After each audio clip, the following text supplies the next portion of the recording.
The Return is an adaptation of part of the Odyssey, Homer's Odyssey, one of the most brilliant and ancient, obviously, pieces of literature of the Western canon. And it's specifically about the return of an old soldier home. It's a story about the reunion of a family, the difficulty of a family coming together after the pain and the violence of war. I've been thinking about this film for 30 years, which makes it 10 years longer than it took Odysseus to win the Trojan War, go home and kill a lot of suitors. So I've been dedicated to it for a long time for many, many reasons. It speaks to me as a child in my childhood readings and the stories that my parents told me, but it speaks more importantly to me today about families, about war, about the pain of war in a world which is unfortunately full of it. It was something like 15 years ago that we started talking about the film. And at that time, in fact, Rafe had just come off filming Coriolanus, his first feature film as a director. And he was supposed to direct and star in it. And then more recently, over the last maybe 3-4 years, I've lost track a bit.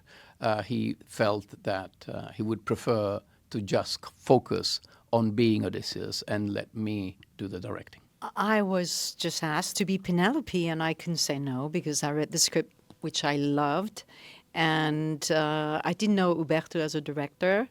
And working with Rafe again was just a joyful, desire. When I read the script, I loved the writing of it. I loved the dialogue. And when we started to rehearse, we had very interesting conversations about, how to embody those archetypes. And it was very exciting to go into this very ancient, poetry and meaningful text into making it alive and truthful and very much contemporary because of the themes of the story. Well, first of all, she's a queen, so playing a queen was my first.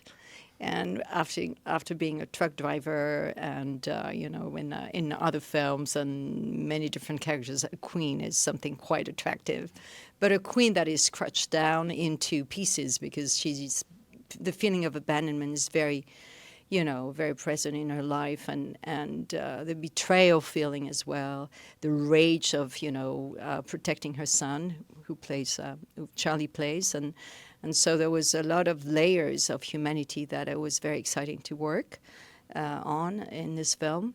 But also I believe that this story is also a symbol of how we exile ourselves from ourselves, that the male part of ourselves in each human being, it wants to conquer, to have, to get, to be very active in life, and to come back home in ourselves, in our feminine side and intimate side. I found it very interesting, and the film talks about it. So you can take it as a story of a couple, with a son and a royal story, but at the same time you can very much, take it as a symbol of a humankind, a human being. What we exile ourselves from the deepest side, how you come back to yourself is very important. And sometimes it takes 20 years. I got involved in this movie when I heard that Uberto wanted me to do it with Rafe and Juliette, and I was in total shock because, of course, both Juliette and Rafe have been heroes to me in their work for a really long time. And so knowing that once I read the script, we had that text to work with. And at that stage, it was just the two of them. So it was unbelievably exciting and terrifying and all the feelings at once. And I really just give Roberto a tremendous amount of credit for easing me into that and making me feel really held and taken care of and accepted in that group. Because, of course, Rafe and Juliette have this history that's undeniable and a connection that's undeniable. And it's so beautiful to get to see in person. And, of course, the last thing I wanted to be was the third wheel, getting in the way of that. And so it was really, really wonderful, and it happened organically. But no, it was such a dream come true of a situation. Well, the first thing we aimed to do with the film was not to make a period piece, a reinvention of what the Bronze Age Greece would have been like or could have been like, apart from the fact that we have very, very little information, very little iconography about it.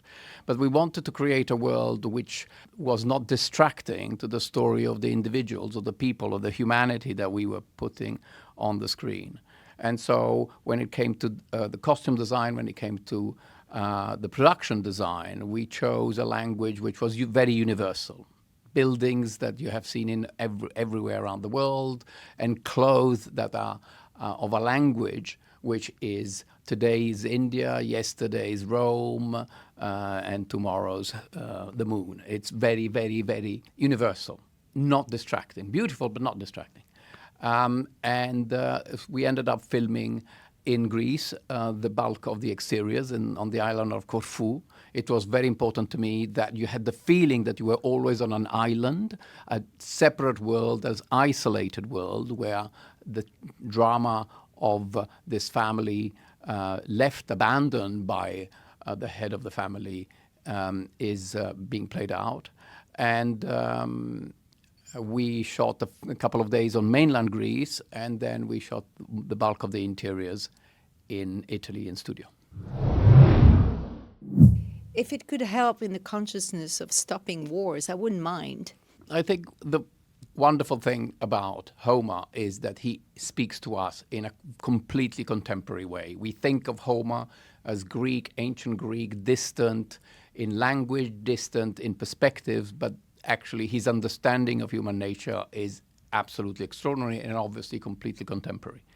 And what we might have achieved in part in this film is actually bring that insights, his insights in what it means to be human, to an audience today who might think of him as an old white man from the past, but instead is very much of today. And the themes of the film, war, family, drama, guilt, pain, are unfortunately very much today's themes. This film also is about resilience, is that there's always a possible transformation.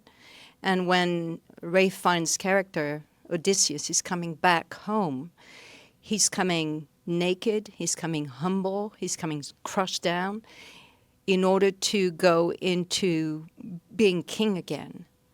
And I think that it's the story deep down tells us that even though we've made mistakes, because we make mistakes, there's always a way to come back. But you've got to go with a humility in recognizing something, you know, of yourself. And so I find it very beautiful to witness that in the story, that it's there's always a desire to become truer and more human.